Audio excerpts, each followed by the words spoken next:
Paano malaman na ang pira ay isang silver?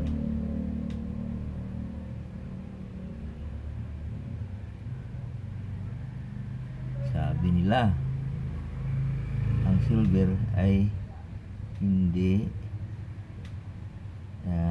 tatapik o hindi kakagatin ng magnet. Okay, subukan natin. Tingnan natin kung totoo talaga. Ito.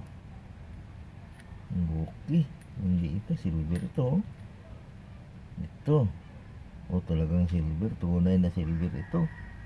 Dahil Liberty. US. US eh. Siyempre, tunay talaga ito na silver. $1. In God We Trust, 1979. Ito. Silver din ito. Anong bansa ba itong pira na ito? Hindi ko ito alam. Hindi ko na rin ito mababasa. Hindi ko marunong magbasa sa ganitong letra.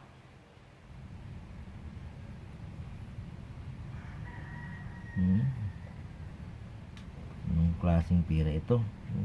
Palagay ko silver din ito. Ito. Kunin natin. Ito. Siyempre, sa atin ito eh.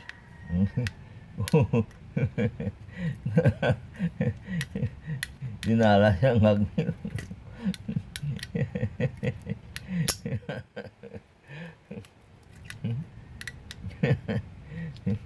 Ito, oh. Wala, oh. Hindi.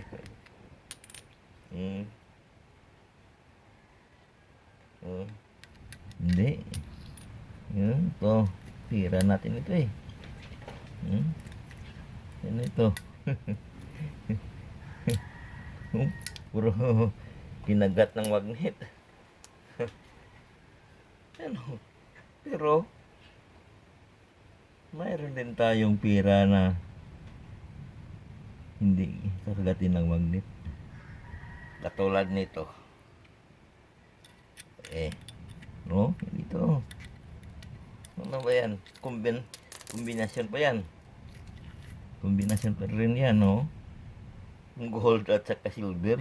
Mas mahal pala ang pera natin, no? Gold at saka silver. Hindi yan. Walang magnet, oh. Hello. Nahulog. Silver ka at saka gold pala. Mas mahal pala ang pera natin. Ito, pure gold. Hindi rin kakagat ang magnet. Wala rin, hindi talaga kakagat ang magnet.